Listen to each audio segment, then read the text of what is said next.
welcome to Oat Sugar. My name is Elise Gamble, and today we're going to be making a really delicious diabetic meal. So grab your juice boxes and let's go.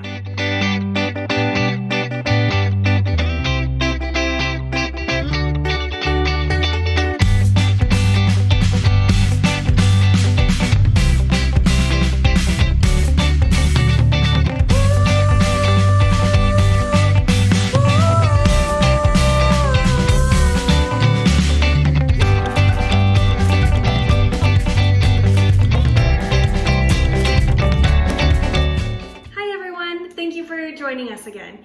We are talking about food again today, which again is one of my favorite topics. So I wanted to go through a meal prep that I do with all of you so you can kind of see what works for me and maybe it'll work for you. I really have been into cookbooks that have all of the net carbs and all of the calories, that kind of stuff listed, and Ellie Krieger right here, I'll post her link to her book in the chat. And it is a wonderful book that has the list, the calories, fat, protein, carbs, fibers. And again, you want to make sure at every meal you're having your fats, fibers, proteins, and carbs. And this meal today is going to be chicken cacciatore, and we're going to be doing 11 grams of carbs per serving. But remember, a serving is 3 ounces, like the size of a deck of cards. So keep that in mind. But today we're gonna start with our sides. So I've got some of my broccoli steaming back here, and I am gonna poke a few holes in my sweet potato, and then I'm going to just pop it into my air fryer. If you don't have one, you absolutely should. It's a game changer. I'll pop it in there at 375 for 27 minutes, and we'll be back. All right, now let's get started on the chicken cacciatore. This is one of my husband's favorites, so it works for me and it works for him. Some of the ingredients that you're gonna need. Obviously, chicken. We buy the big bags of frozen chicken from Costco. That way I can put it on my salads, I can have it as a snack. We eat a lot of chicken in this household. You're also gonna need a dry white cooking wine. We just picked this up at our local grocery store. It was like $4. You'll need some olive oil. You'll need some mushrooms. Obviously fresh is best, but I am a busy mom, so canned it is. You're gonna need some tomatoes, some salt and pepper, some red pepper flakes, give it a little kick, some oregano, and then you're gonna need your bell pepper. They recommend a red bell pepper. You can use whatever color you like. I don't particularly care for peppers very much, so I go with what my husband likes, which is orange. And then some onion. You're gonna use a half onion and you're gonna cut it up so it looks like half moons. And yes, we'll start with that. Go ahead, rinse your chicken and pat it dry, and we'll come back.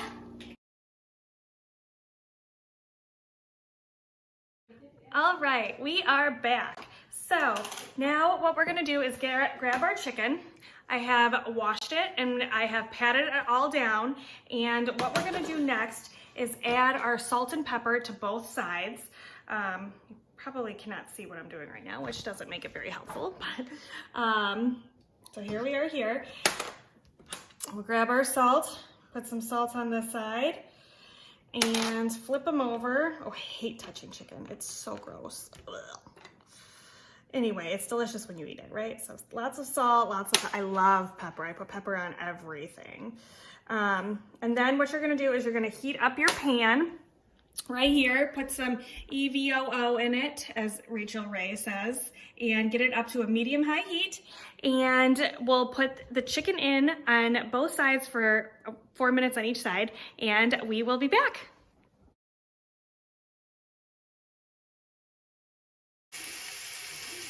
All right, we are back, and our chicken has been on the stove for about 10 minutes, and it's just getting a nice little crisp around the edges. We're gonna continue to cook it in a little bit, but right now what I'm gonna do is I'm gonna just take it out of the pot, and then I am going to, I love these one-pot meals. It makes my life so much better and easier with cleanup. So after this, as you can see, I have this delicious pot right here, and I'm going to go ahead and add all of my mushrooms and my peppers and my onions.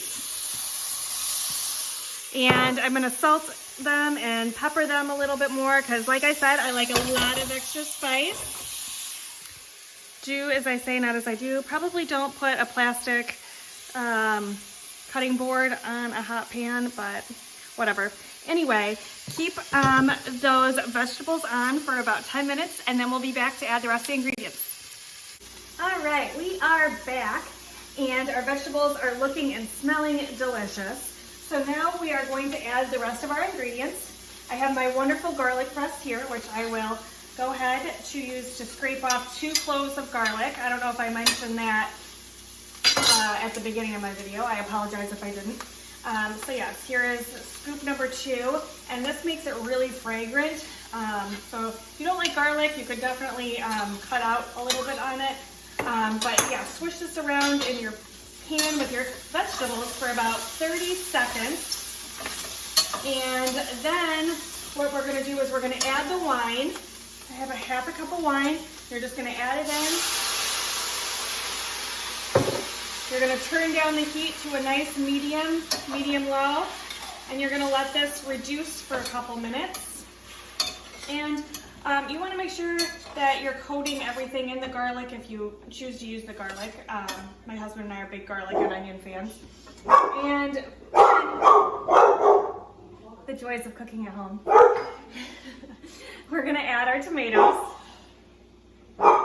We're gonna add our oregano, which also lovely. I like to add basil sometimes. I prefer basil, which gives it a completely different flavor. But and then lots of, they say a quarter of a teaspoon of red peppers, but we definitely do a full teaspoon because it's, yeah, again, we like our kick. So I'm gonna let this all meld together for about 10 minutes. And then after this is kind of simmered down a little bit, I'm gonna go ahead and add the chicken back in and cover it for 20 minutes. And then I will take its temperature to make it sure it's 165, which is, at least 165. So we know that's cooked all the way through. And then we'll plate it up. So I'll see you soon.